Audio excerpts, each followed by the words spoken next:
皇上，时辰已到。行刑。这，时辰到，行刑。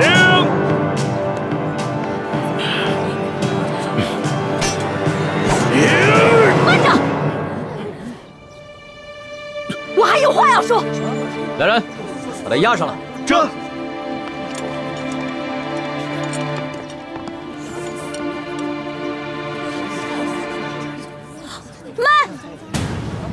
你又要干什么？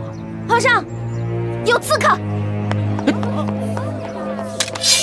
哎，有刺客！保护皇上！有刺客！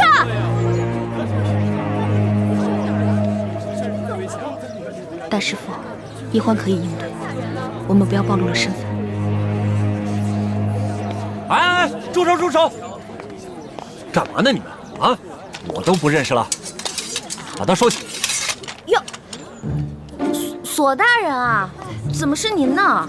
石树姑娘，皇上是怕这法场里面有刺客，叫我们悄悄的埋伏着。你说你这么一闹，你看我们都变成刺客了。哎呦，不好意思，来，华丽，都是自己人。把刀收好。没事了，没事了。注意警戒啊！没事了啊，没事了。石树姑娘，哎呦，大人啊，您这胡子没粘好啊。哎呦，啊！ 哎，我这么一闹，爹和师傅们应该趁机下手才是啊，怎么不仅不动手，反而撤了？石树姑娘，你看我这……啊，胡子给您摘掉了哈。石树姑娘，你这倒是瞧什么呢？没有啊，我再看看还有没有什么可疑的人。嗯，可疑的人？对。学医居士。 你有何话要说？草民要举报潜伏在皇上身边的奸细。好，若你能戴罪立功，朕饶你不死。这两个奸细，一个是深受皇上宠爱的笔墨诗书李易欢，另一个则是他的哥哥李建清、李太医。他们都来自明珠谷，而这个明珠谷乃是前明余孽联盟的基地之一。 那你又有何证据说明他兄妹二人来自明珠谷？当然有证据。鳌拜鳌大人说过，他在明珠谷埋伏有眼线，而这个眼线已经回报说过，这个李氏兄妹就是明珠谷的人。你怎么知道鳌拜说过此话？草民和皇后宫中的几个嬷嬷、宫女们关系甚好，是听他们私下里说的。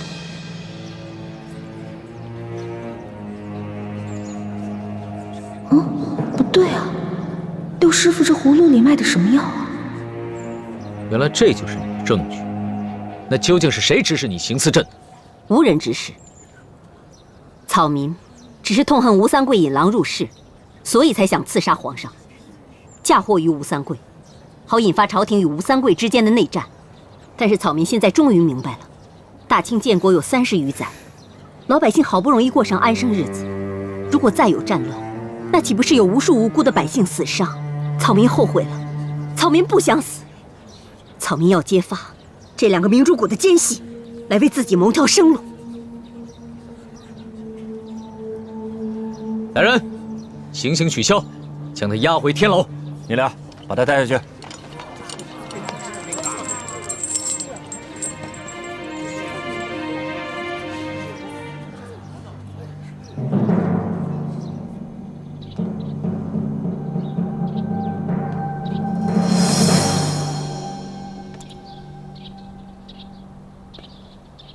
索图，鳌拜那些挑拨离间的话是你告诉皇后的吧？原来李氏兄妹是奸细的谣言就是这么传出来的，还真是3人成4虎，连朕都险些当真了。皇上恕罪，奴才只是在和皇后聊家常的时候，不小心说漏了几句，没想到皇后身边的人竟然把这些话都给传出去了。索图。 朕知道你是皇后的亲叔叔，你要维护皇后乃人之常情，但朕也是人，朕也有七情六欲，朕身边需要这么一个知心斗趣的人。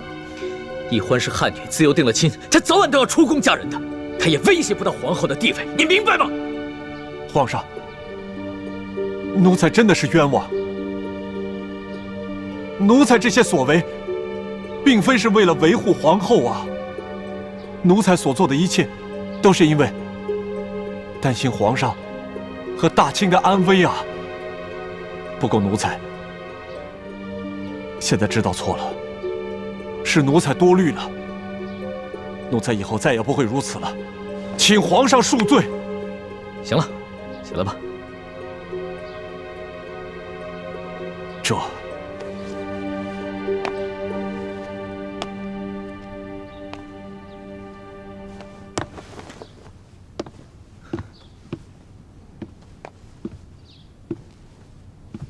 索土，这雪衣居士在刑场之上说的话你也听见了，你觉得可信吗？这，说实话，不要辜负朕对你的信任。这，皇上，奴才觉得雪衣居士所说的话也只是道听途说，并没有真凭实据，所以并不可全信。但要真是让奴才完全不再怀疑李氏兄妹，可奴才这心里的确是不踏实啊。你也倒算是说了一回实话。其实啊，朕的心中和你想的是一样的。若是这雪衣居士真的是在临死前动摇，那他就应该说出所有的真相。可是他在言语之中，分明还是在替吴三桂开脱，这是死咬着李氏兄妹不放。这就说明他和鳌拜一样，都是在打击报复、挑拨离间。可是不知道为什么，朕的心中总隐隐有些不踏实。那皇上，这雪衣居士是杀还是不杀？您先留着，说不定还有用。这，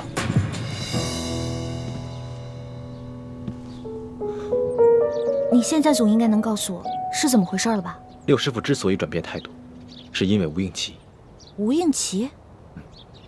樊师妹把六师傅要在临行前出卖我们的消息告诉了吴应奇。吴应奇赶在行刑前夜，命石青红潜入天牢，见了六师傅。将军，你时间有限，我必须长话短说。我此次前来是奉了二公子之命，他让我转告你，万万不可揭发李义环和朱思炫的真实身份。石将军，请你转告二公子和王爷，并非我雪姨贪生怕死，想要靠出手这二人来换取生计，是因为我雪姨根本就不相信朱明联盟与王爷结盟的诚意，所以想要在临死之前替王爷除掉这两个祸害。居士对王爷的忠心，二公子心里都有数。但是他跟我说，至少在现在，我们必须要维系着跟朱明联盟结盟的关系，不能再继续互相残杀了。这是其一，还有其二，也是最重要的一点。朱思炫可是大明王朝最后的一位太子，当年王爷绞杀了永历帝，引得全天下人的仇恨和唾骂。你现在要是再出手了朱思炫，那不是王爷摆明了成了公敌了吗？如果真的有一天，我们起兵反叛之时，那个时候，谁还来响应我们？可这……所以，明天到了刑场之上，你万万不可揭发他二人的真实身份，反而还要尽可能的帮他们打圆场，为他们开脱。这不仅是二公子的意思，也是王爷的意思。王爷说了，这大好的江山，不能姓朱，也不能姓爱新觉罗，应该姓吴。好的，既是王爷的吩咐，雪姨万死不辞。六师傅对吴三桂果然是忠心耿耿，他听了石青红的话，表面上是在出卖我们，实际上却是让康熙更加认定，他是在报复我们，故意在挑拨离间。我说呢，我在关心的人中看见樊姐姐匆匆忙忙过来，跟我爹还有师傅们耳语了几句就都走了。你应该早告诉我呀，吓死我了！我差点脚底抹油就溜了。我也是在吴应奇到刑场后，他趁着康熙不备悄悄告诉我的，我还没来得及告诉你呢。那石青红是怎么潜入天牢的？吴三桂可不是吃素的，他跟鳌拜一样，在朝中苦心经营情报网络这么多年，朝中的文武百官乃至宫中，都有他的眼线。而天牢中就有一个牢头，早就被他收买了。想不到这个吴应奇居然能真心帮咱们。他帮的哪是我们，他帮的是他爹吴三桂。他知道撤藩势在必行了，所以故意拿出点诚意来笼络我们。这下好了，我们光复大明的大业，总算是有希望了。皇上，奴才斗胆问一句：皇上为何还觉得心里这么不踏实？让皇上觉得心里不踏实的地方，也许正是李氏兄妹的可疑之处，也许正是查清真相的突破口啊！首先，他们兄妹二人来历不明，朕曾多次试探，他们兄妹二人都不肯交代。朕想知道的是，你和你哥哥究竟是何方人士？你们的出身，还有你的那些师傅们，为什么会教给你们这么多的学识技艺？老小弟啊，你不知道，我们这些跑江湖的呢，有江湖的规矩，尤其是我那些师傅们，都是些不愿做官的隐士。师门有师门的规矩，我不能透露。我要讲信义，但同时，我又不想骗你。如果你相信我们兄妹，那我们就留在宫里，为你效力。但如果你不相信，I don't ever slow up, no I don't take shit. I got no love for the fakeness. If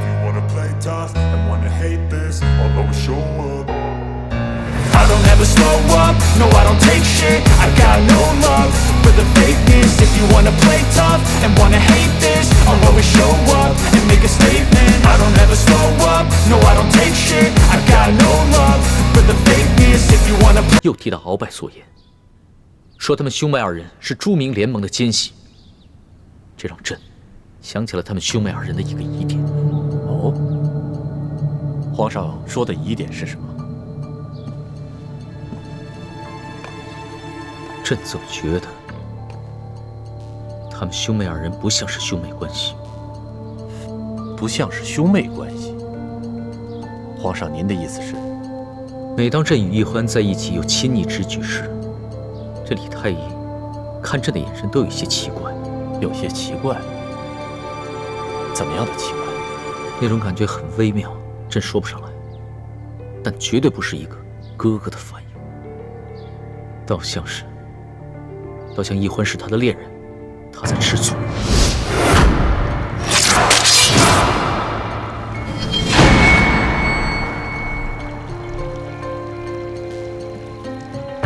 当时他很是气急败坏，似乎还想对朕出手，连剑都拔出来了。虽然后来奕欢解释说，那是因为他的未婚夫和他哥哥是好朋友，他的哥哥又重视门风，担心他做出有违妇道之事。可朕还是觉得很奇怪，会不会这李太医就是世淑姑娘的未婚夫呢？其实，自从上次逍遥阁之事之后，朕的心中也隐隐有此怀疑，只是不敢深想罢了。可若是他们兄妹二人真的不是兄妹关系，他们二人是恋人关系，却以兄妹的关系潜藏在朕的身边，那鳌拜所言就并非挑拨离间。他们二人居心叵测。皇上，要不要奴才去查一查他们的来历？此事朕就交给你了，千万不能走了半点风声，明白吗？奴才就先从他们的口音查起。查口音没用，这兄妹二人会口技，南北各地的方言都会。倒是奕欢平时透露出的点滴信息值得查询，比如奕欢在10岁那年，他的家乡曾遭遇大旱，多有乡民饿死，而他哥哥为了劫富济贫，还甚至打劫官银。你把这些年出过官银被劫和地方官遇刺的府县全部都查出来，再看一看哪一个府县在奕欢10岁那年遭遇过大旱。皇上真是圣明。不管你查出来的结果是什么，一切都不许轻举妄动，更不许惊动他们兄妹二人，一切都要等朕来裁断。奴才明白。皇上，各地府县如果发生了重大的盗窃案，出于种种原因，他们会有些隐秘不报，所以朝廷掌握的信息并不全面，还请皇上多些耐心，多给奴才一点时间。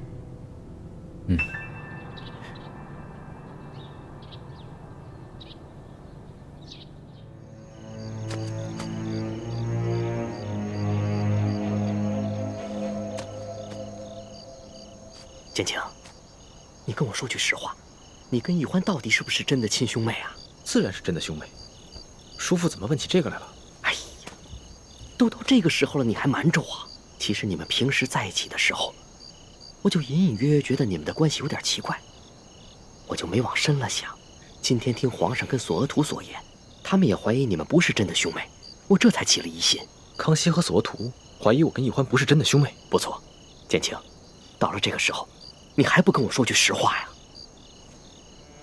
不错，我跟易欢的确不是亲生兄妹，我只是义父的养子，易欢才是义父的亲生女儿。义父从小就为我和易欢定了亲，我们是未婚的夫妇。啊！你们，嗨！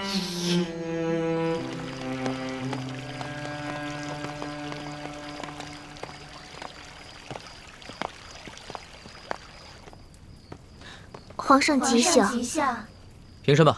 不必多礼。谢皇上。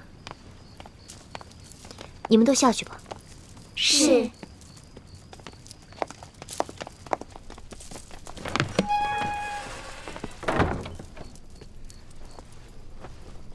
妾身要向皇上请罪，妾身不该把三叔透露给妾身的消息口无遮拦，说之与下人知道。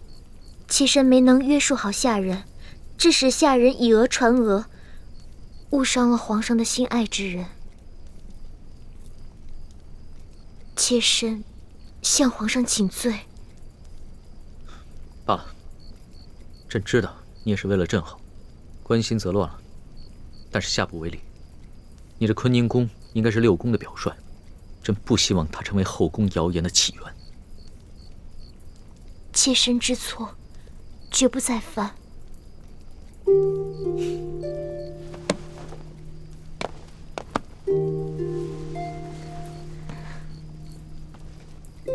响鼓不用重锤，朕知道皇后一定会引以为戒的。好了，这件事儿就算过去了。谢皇上。哎呀，这下惨了，这下惨了！我这条老命啊，就搭在你们手里啦！你们哪里是我的亲人呢？你们分明就是我的索命无常啊！叔父不必担心，眼下康熙对我和易欢也都只是怀疑，并没有实据，而我们已经拿到了通匣，完成了清查内奸的任务，继续留在紫禁城里，不过是为了打探消息而已。一旦发现情势不对的话，我们会立即撤离，绝对不会连累叔父你的。事情不像你想的那么简单，事情的发展，你们根本就控制不了。就好像我本来是想跟你们保持一定距离，可现在又不知不觉的被卷了进来。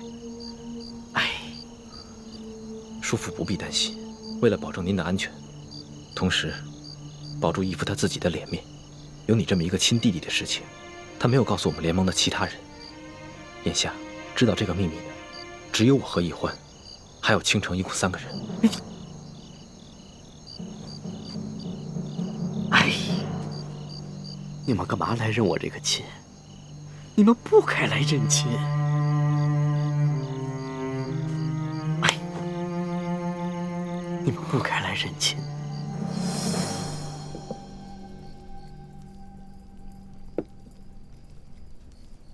皇上看起来似乎很疲倦。朕这几日都未曾睡好，有时候明明觉得很疲惫，却是偏偏无法入睡。皇上是太过于操劳，伤了元气，可要太医来瞧瞧？不用了，朕是心里有事，所以觉得很焦躁，找了太医也是无用的。皇上是为了世淑姑娘的事情而烦恼。其实不要说皇后，还有索额图，就是朕的心里也是隐隐觉得不安的。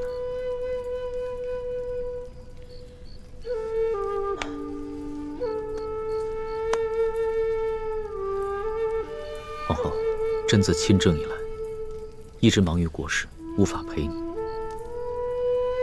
在这后宫之中，朕对你的宠爱也许不是最多的，但你一直是朕最信任之人，这你可明白？妾身明白，妾身对皇上的信任很是感激。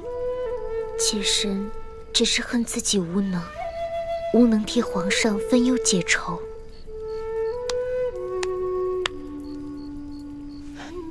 朕已经派了索要图去调查李氏兄妹的关系了。只要一天不确认他们二人到底是不是亲兄妹的关系，朕这心里就一天不得踏实。只是此事不是一朝一夕能查出结果的，所以朕的心里也很是焦躁。原来皇上是为了这个而烦恼，想要测试李太医跟李易欢是不是亲兄妹。妾身倒有一计，可以立竿见影。说来听听。不知道皇上是否愿意为李太医做一次媒人？好计啊！哦，还是你有办法。皇上，让妾身为您更衣吧。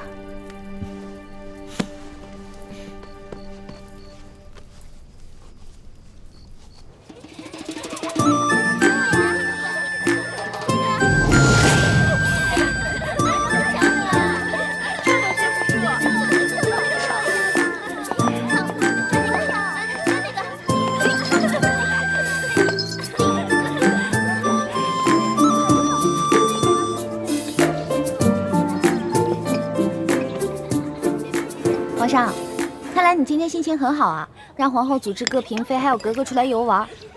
我能不能跟他们一块儿去玩？那不行，你得待在朕的身边。为什么呀？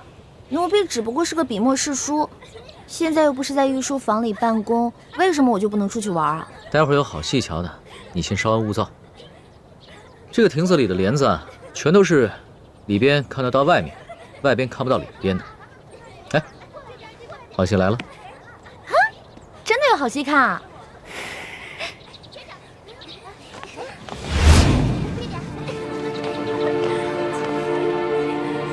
猪哥哥，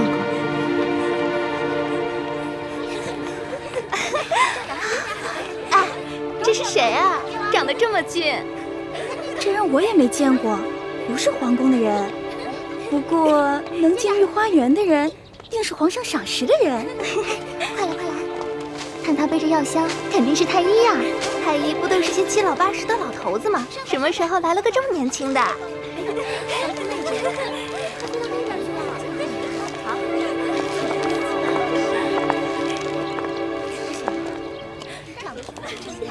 太医太医，他说他身子不舒服，你快给他看看嘛。你胡说什么呢？猪哥哥，皇上，你让我大哥来这儿干什么呀？给他相亲啊。相亲？对啊，相亲。你哥哥人这么好，这要那么赏识他，但是他身边连一个暖床的人都没有，所以啊，朕就将这宫中的格格、郡主们全都请了过来，想给他当一回月下老人。皇上，那您这不是乱点鸳鸯谱了吗？怎么？难道你哥哥跟你一样，也是从小就定了亲？朕怎么没有听他提起过呀？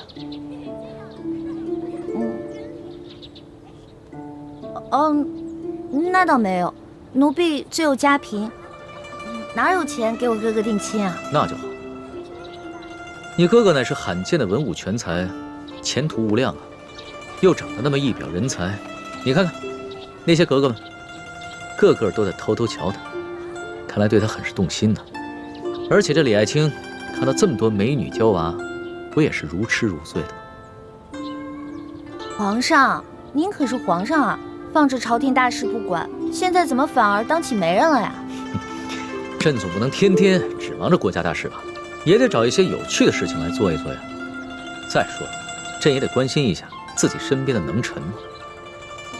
朕给你找了一个大嫂，让你哥哥当了额驸，那咱们俩可就是亲戚关系，那关系岂不是更近了一步？哦。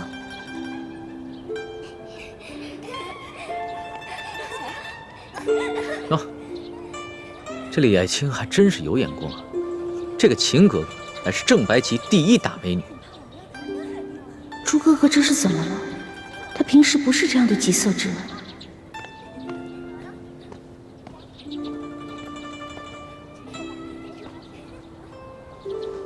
微臣参见皇上。免礼。谢皇上。李爱卿，朕让你看的家人都看了吗？回皇上，都已经看完了。那你觉得美吗？公主格格们个个都貌美如花。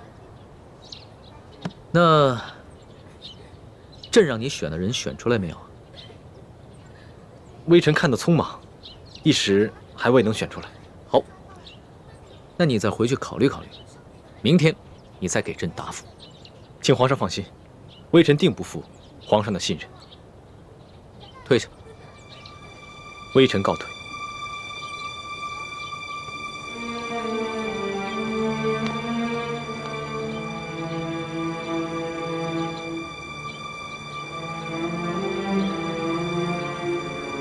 怎么？不高兴我给你哥哥做月老？当然没有了，奴婢只是在想，哥哥哪儿来的艳福啊？居然可以在皇宫里给我找嫂子，奴婢要多谢皇上隆恩啦。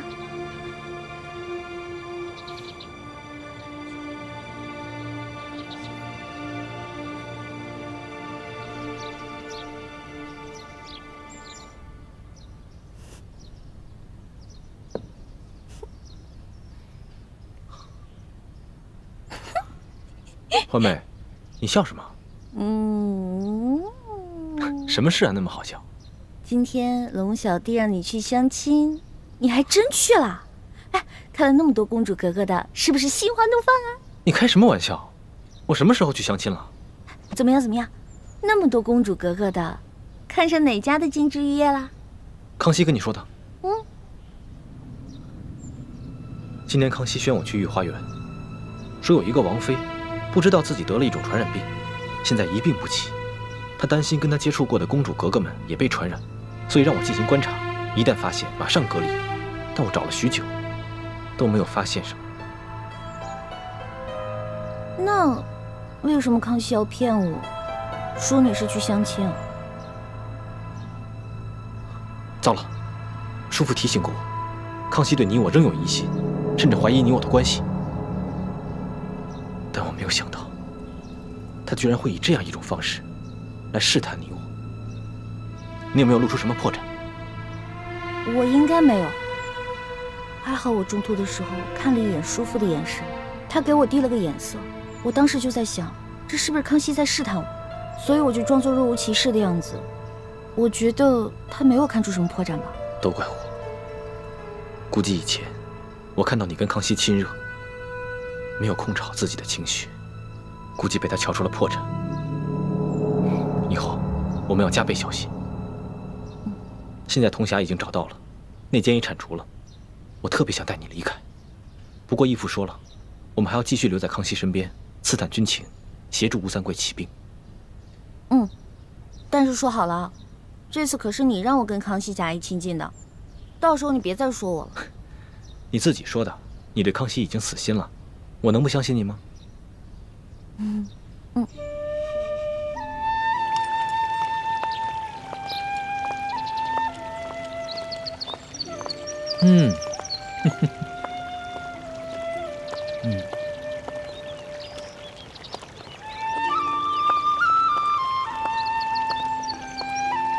你们看，这只并蒂莲开得多美啊！是啊，皇上，花开并蒂，寓意着阴阳和谐，这是吉祥之兆。李太医啊，咱们大清的姑娘，个个性格外向开朗，不那般拘谨。昨日啊，在御花园一见之后，这齐格格、秦格格还有兰公主，都觉得你一表人才，对朕那是争相表露心迹。李太医，你说你看上了哪一个？只要你看上了，朕都将她指配给你。多谢皇上，只是臣乃庶民，又出身卑微，实在是配不上皇家的金枝玉叶。李太医这话说的言不由衷了吧？还是你觉得我们皇家的公主格格都配不上你李太医啊？皇上误会了，不是臣的眼光高，而是臣从小便定下了婚约。是吗？叶欢，你昨日跟朕说，你自有家贫，哥哥没有定下婚约。现在你哥哥又说他有婚约在身，这到底是怎么回事啊？皇上，臣和奕欢说的都是实情，只是奕欢顾及臣的颜面，没有将事情完全说出来。那你现在到底有没有婚约在身呢？臣自小确实定了婚约，臣和臣的未婚妻可以说是青梅竹马，两小无猜。只是后来臣醉心于医术，离乡求学，于是事情便发生了变故。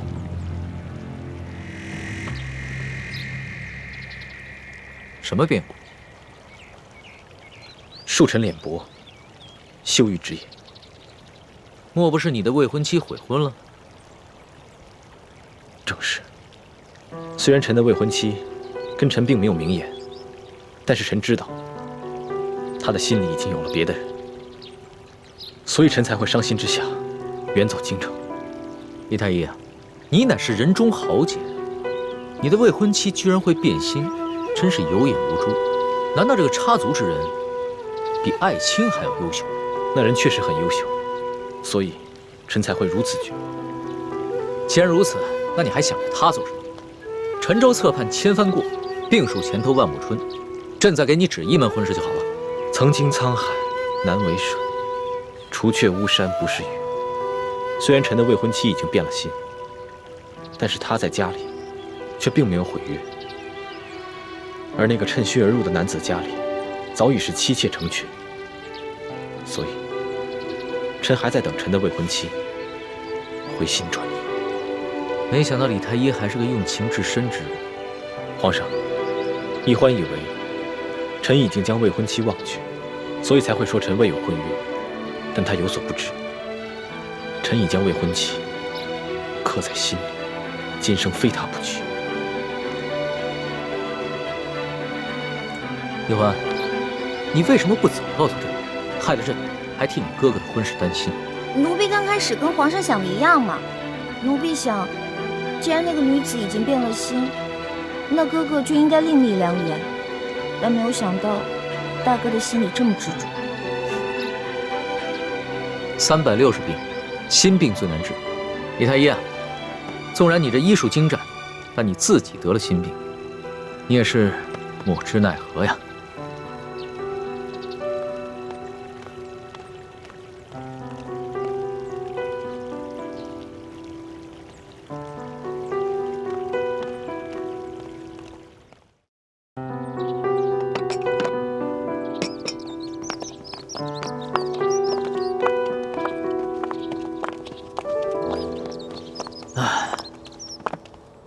下去吧。皇上，如果没有别的吩咐，那微臣先告退了。急什么？太医院又不止你一个人当值。原本啊，朕今天是要给你当一回红娘的，只可惜你拒绝了朕。但是朕还有一件事情要劳烦于你。皇上请讲，臣万死不辞。这件事情跟死是万万挂不上钩的，朕就是想让你帮你妹妹退婚，给朕当一回红娘。皇上，有关此事，欢妹和皇上可是有言在先的。我们虽然是寻常百姓人家，但是最重信诺，这婚约退不得。更何况此事一旦传出去，世人必定会说，皇上强抢人妻，有损皇上圣名。臣实在不敢。朕知道奕欢有婚约在身，但是这个未婚夫到底是谁？为什么这么多年对奕欢不管不问？如果真的有这个人的话，那未免也太不把奕欢放在心上了。皇上，这婚事是奴婢的私事儿，您问的这么详细，是不是有些不妥呀？欢儿，你就别再否认了。你与朕明明情投意合，就像你给朕绣的这个荷包，已经说明了一切。这个是奕欢第一次做你的宫女，手指被戳破了无数次才绣成的。这一面绣着2只鸳鸯，一面绣着他与朕的小像。这乃是天子，也知守礼法，不会强抢民妻。易欢若是不喜欢朕，那也就算了。可是既然易欢喜欢朕，又不愿意嫁给他的未婚夫，那就另当别论。欢妹，如果你真的是移情皇上的话，那为兄就……朱哥哥，我对皇上是有一份情谊在的，但是我不可能一辈子留在紫禁城，也不可能一直留在皇上身边。为什么？但是你在山西的时候，你明明……山西之行确实改变了我对皇上的成见。可当我再次回宫以后，我再度看清，这里不会是我永久的归宿。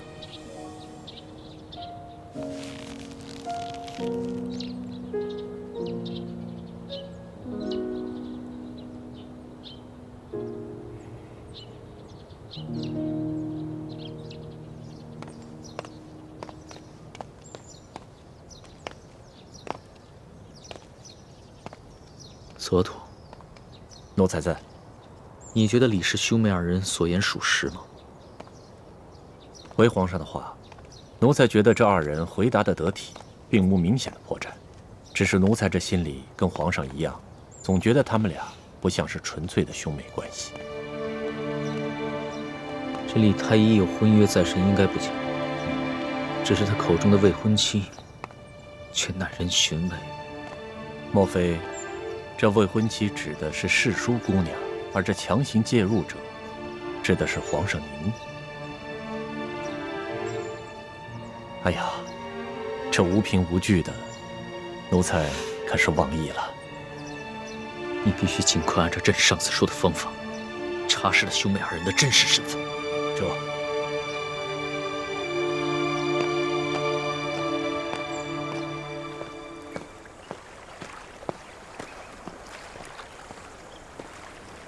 德福，听建清他们说，你有要事要找我，到底什么事？德福，你这是做什么？大哥，我求求你，把建清跟易欢撤出紫禁城吧。你们要光复大明，我管不着，我只求你们不要连累我。我从来就没有想到要连累你。你甘愿做大清朝廷的奴才，我管不着。咱们各干各的，各听天命。大哥，可是建清跟易欢他们现在在宫中的处境十分危险，皇上已经怀疑他们不是兄妹了。什么？我怎么没有听到易欢向我禀报过？大哥，我知道你有很多秘密都瞒着我，可是我万万没有想到，你明明给建清和易欢已经定了亲，却还把易欢派去皇上身边行使美人计。易欢已经对皇上动了真心，可建清毕竟是个血气方刚的少年，他的言行之中难免会露出破绽。长此下去，他们二人身份必将暴露，到时候你叫我这个亲叔父该怎么办？你说什么？你说易欢对康熙那个小皇帝动了真情？快起来说话！大哥，此事万万耽误不得，若不尽早把他们撤出紫禁城，必出大祸。到那个时候，别说我保不住他们两个，就连我自己，也是自身难保。好，我马上把他们两个召回来，把这件事情问问清楚。易欢，康熙果然是对你言听计从，延迟了撤藩。这样，吴三桂也该相信我们跟他的结盟是有诚意的。不是的，爹。虽然康熙很宠我，但是他很有主见的。他同意推迟撤藩，并不是因为我，而是因为他自有打算。哦。晚一点撤藩也好，希望他们双方准备的时间越长越好，这样他们打起来的时候才会旗鼓相当。到他们两败俱伤的时候，我们再出来收拾残局，一举把大明的江山光复了。倩影和默笙也随吴应奇去滇都了。为了大局着想，我们现在只有暂且放弃所有的恩怨，与吴三桂联手抗清。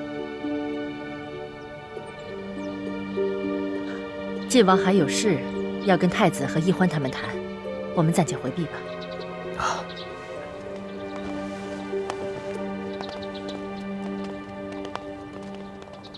爹，你有什么事情跟我跟朱哥哥说啊？干嘛非让几个师傅回避啊？爹接下来谈的事情，是有关你们的名节。如果几位师傅在场，你们会很尴尬，所以他们就先回避了。义父，你想谈的是你跟易欢的婚事。易欢，爹且问你，你潜伏在康熙身边，每天与他朝夕相伴，是否对他动了真心？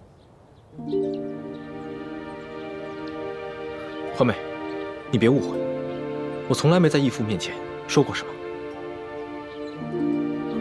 爹，您瞎猜什么呢？我怎么可能对康熙动真心啊？当真没有？当真没有。我虽然对我的龙小弟很好，几次三番的救他，甚至不惜自己的性命，那不还是因为你说的吗？你说让我博得他的信任啊。太子，易欢的话我不敢全信，我只相信你。你告诉我，易欢有没有犯浑，与康熙假戏真做了？义父，孩儿不敢欺瞒你，欢妹年少无知，确实曾险些被康熙的假仁假义所迷惑。但自从康熙言而无信，放过了隆德多、阿必齐等8旗权贵后，欢妹就及时醒悟了。现在欢妹对他，就只是虚与委蛇，为了光复大明的大业委曲求全。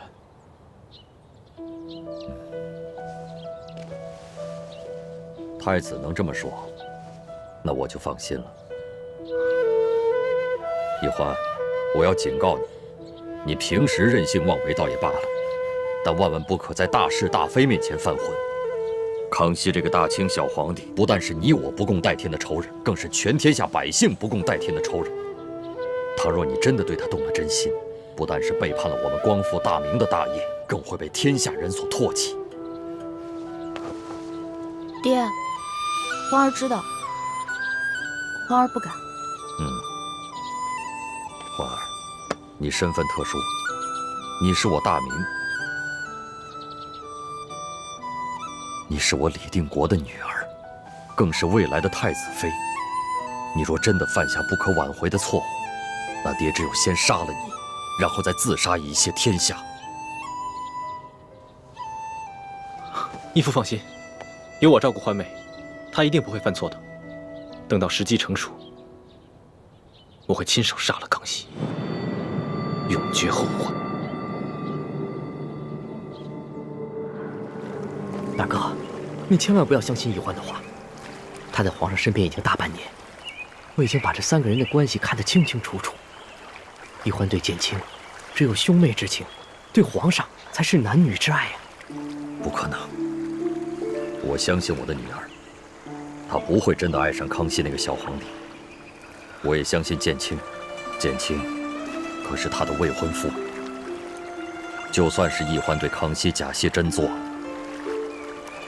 建清也不会骗我的。大哥，我在被多尔衮送进宫中当太监之前，一直在他府上为奴，也曾跟他府上的一个丫鬟倾心相爱，所以我深知男欢女爱的滋味。在这宫中30年来，后宫中所有的嫔妃，谁对皇上是真心，谁是假意，任他如何伪装，都逃不过我的眼睛。易欢可能是在逃避，在抗拒，可他却越陷越深。如果你再不把他2人撤出紫禁城的话，将来真的出了什么大事，你后悔就来不及了。我们虽然拿到了铜匣，也铲除了内奸，但现在吴三桂跟清廷开战在即，我是不会把他们撤走的。弟弟，你这么催着我把他们撤走，是怕被连累吧？要不然，你也不会骗我，甚至不惜抹黑易欢的名节。怎么？难道我说错了吗？你真的舍得这么多年来攒下的金山银山？你真的舍得这份荣华富贵吗？好，你说的对，我就是怕被连累，所以你尽快把他们撤出紫禁城，要不然我就去皇上那儿告发你们，这样至少能保住我自己。站住！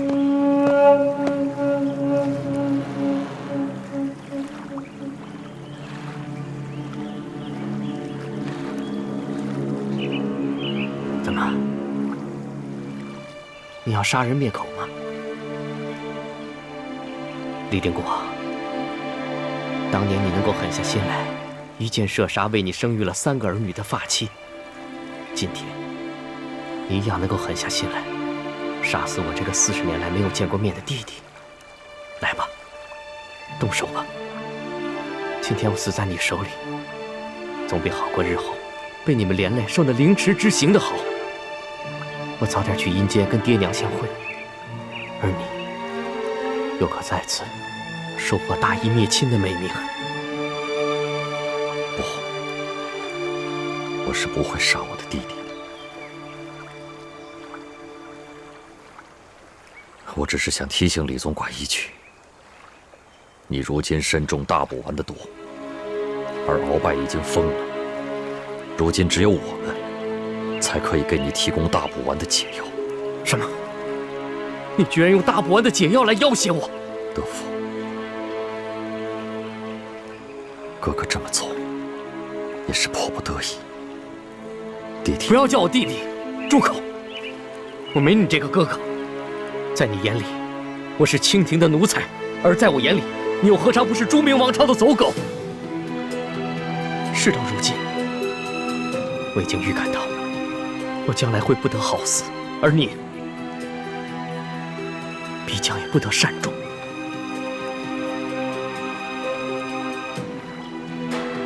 咱们就走着瞧。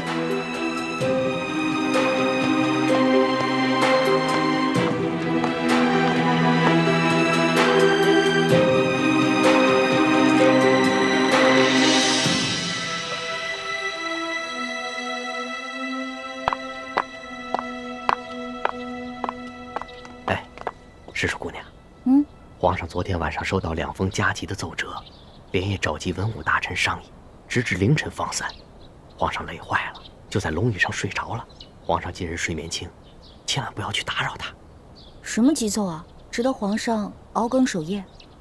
好像有一封奏折是跟吴三桂有关，皇上看后龙颜大怒，把奏折全给撕了。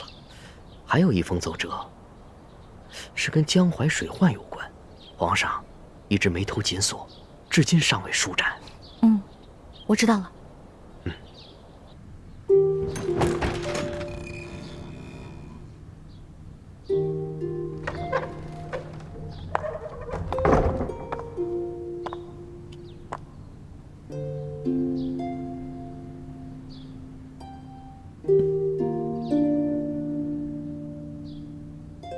焕儿，你身份特殊，你是我大明，你是我李定国的女儿，更是未来大明的太子妃。你若真的犯下不可饶恕的错误，那爹只有先杀了你，然后再自杀一泻天下。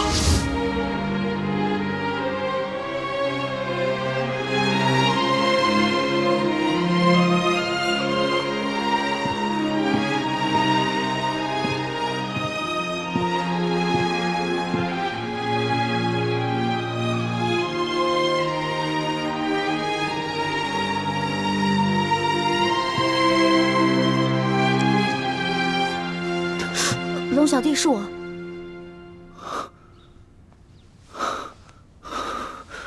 老大，是你啊？怎么天都亮了？你还说呢？都不知道爱惜自己的龙体，赶紧回寝宫好好睡一觉吧。老大，还有这么多奏折没有看呢，这怎么睡得着呢？你来的正好，帮朕磨磨吧。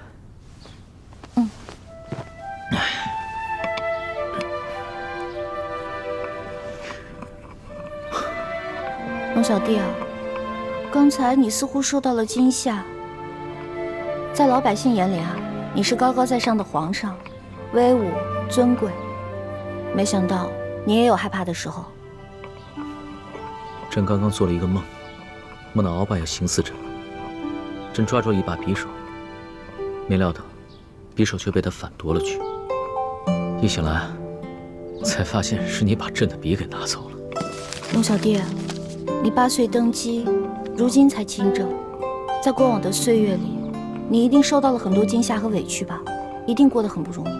不容易。不管是老百姓，还是达官贵人，或是天子，都各有各的不容易。只不过朕的不容易啊，不能轻易告诉别人。朕的内心哪怕是再脆弱、再痛苦，都必须得藏起来，必须以最光鲜亮丽、威武的一面出现在文武百官面前。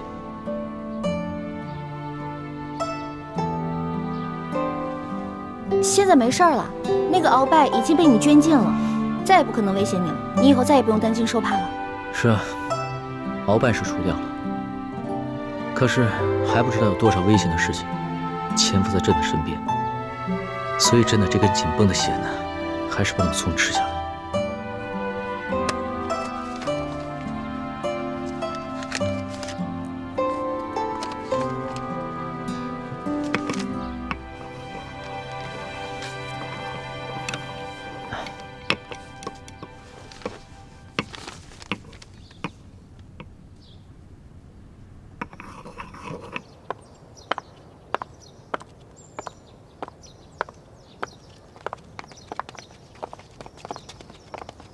是舒姑娘。李公公，什么事儿啊？怎么了？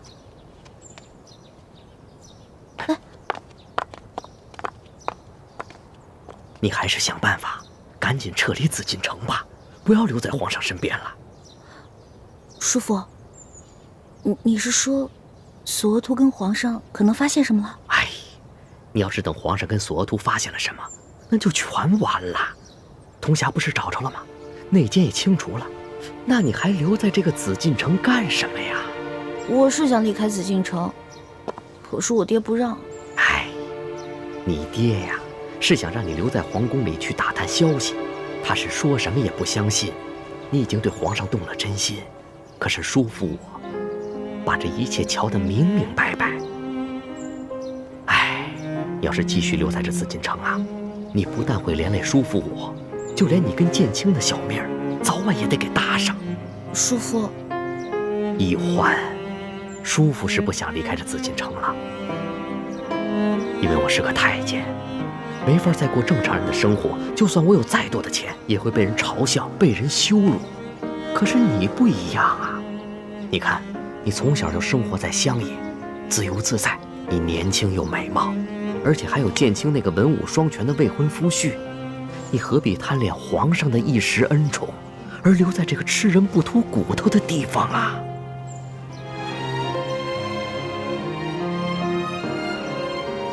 哎，叔父都是为了你好。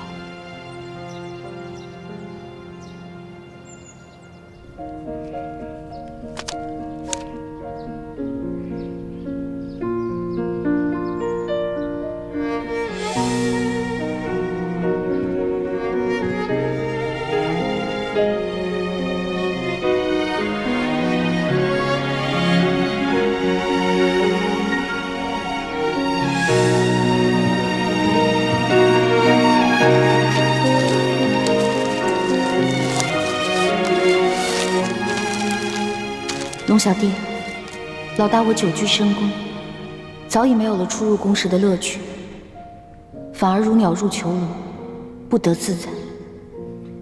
所以老大去也，勿追勿弃勿恼，各自珍重。皇上，会不会是李易欢他们兄妹二人听到了什么风声，现在逃走了？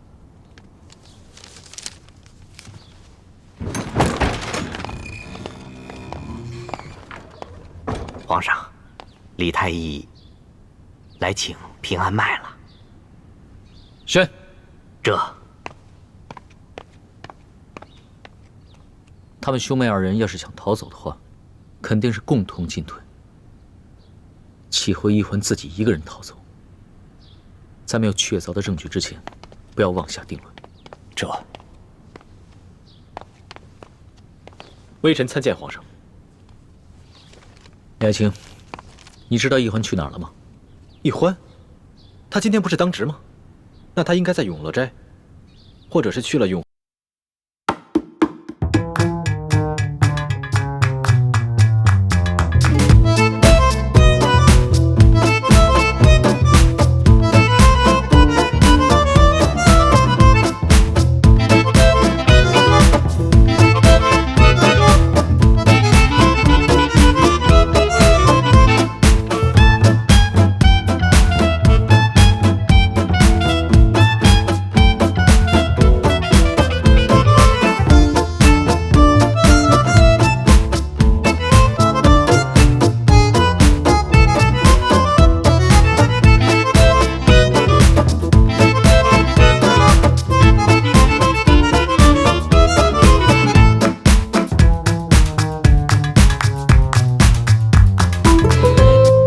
这易欢为什么会连他哥哥都不说，就一个人出宫？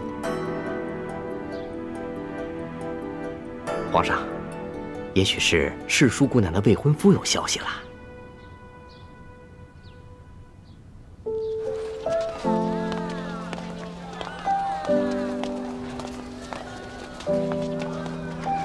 带的什么？就一个包裹。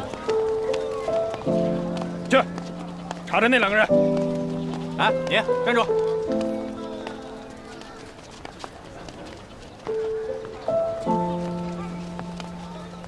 龙小弟，朱哥哥，对不起，我不想再夹在你们中间左右为难了，我也不想光复大明了，我要去过自己的逍遥日子。你说什么？易欢出走了？是，他没有告诉我，也没有告诉义父和诸位师长，只留给康熙一封信，说是厌倦了宫里的生活，想要出去逍遥自在。这不应该啊！小师妹虽然平时任性，但她在大事上从来不糊涂。她怎么可能突然放弃任务，不跟我们说一声就走了呢？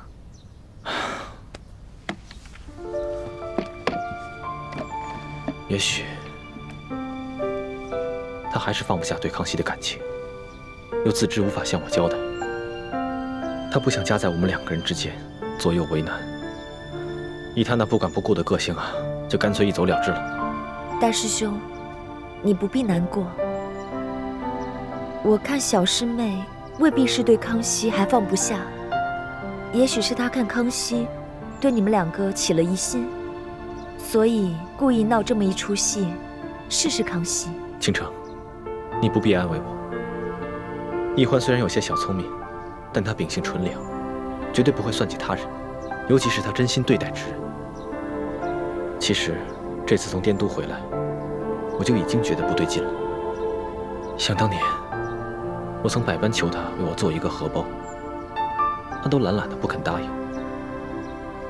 可一看到他给康熙绣的那个荷包，虽然针法拙劣，却显然极为用心，我就什么都明白了。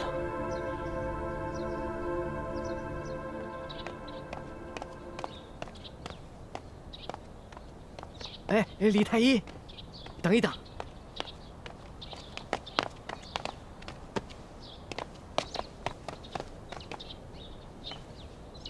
建清，你不要再找易欢了，他已经离开紫禁城，他的离开对我们大家来说都是好事。是你劝易欢离开的？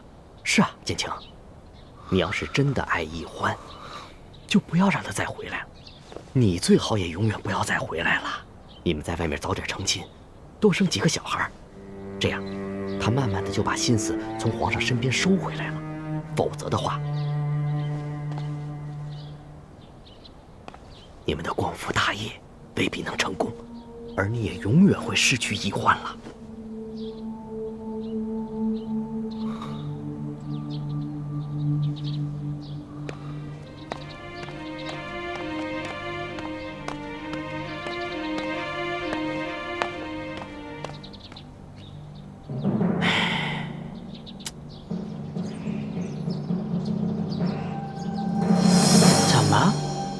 皇上出宫了。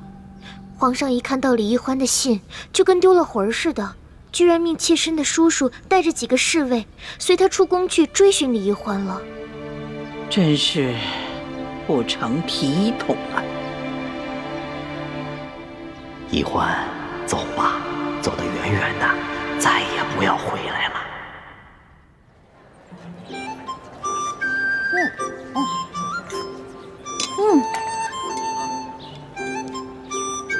2位，里边请。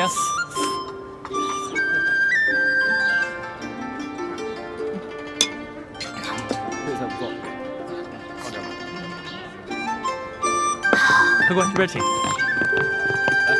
来，哎，小二，有没有环境好点的雅间儿？啊，这边。来，那一边。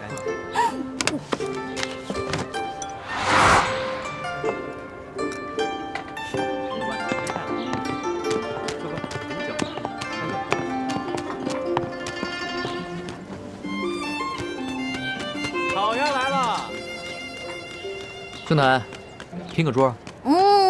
不行，那边不是有地儿吗？你去别的地方吧。二位，您的烤鸭。老大，是你啊？不是我。二位，慢用。你这个黄庭坚的真谛还是我送给你的呢。不过老大确实讲信用，没有把我给你的扇子拿去当了卖钱。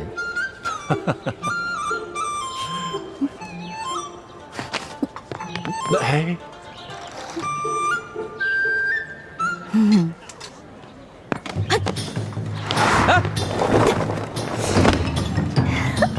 老大，哎呀，主子，不能跳啊，太高了。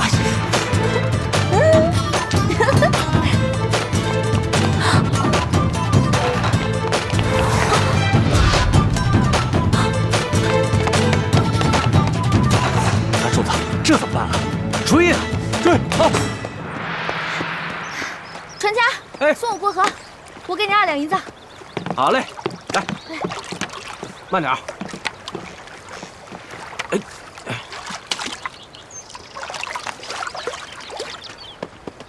哎，主子，慢点！哎，传家，我们要上船。哎，主子，注意脚下！哎，主子，哎，停下，把船划回来，我们要过河。好啊。哎，不许回去！这摆渡哪有不接客的道理啊？我给你5两银子，这船我包了，走。5两是吧？我也有，对，我们有银子。谢兄台，我就送您1个人，我不管他们了。走，我给你10两，10两，10两。兄台，那可是10两啊，都够我买一艘好船的了。我给你20两，30两。对，给你30两，40两。我50两，50两，60两，60两，100两。100两都给我娶媳妇买地，生俩孩子都够了。老大，怎么不还价了？我不出价了，因为比钱这世上没有人比你更多，我肯定输定了。谢谢兄台啊！主子，他跟你玩狠的。你不是喜欢钱吗？那我现在就送你去阴曹地府，每年多给你烧些纸钱，怎么样啊？主子，他跟咱来土匪这一套，咱有钱，他没用啊！我1两都不要，我就送你1个人，我只收你60两银子，我只收60两。我呸！60两银子，狮子大开口啊！我身上的钱刚刚都给你了，现在没钱了，赶紧给我滚！不是，老大，你回来！老大，你回来，咱们有话好好说。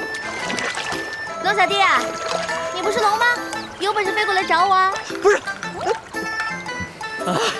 不客气，就当我刚刚又免费教了你一堂江湖经验啊！走了，龙小弟。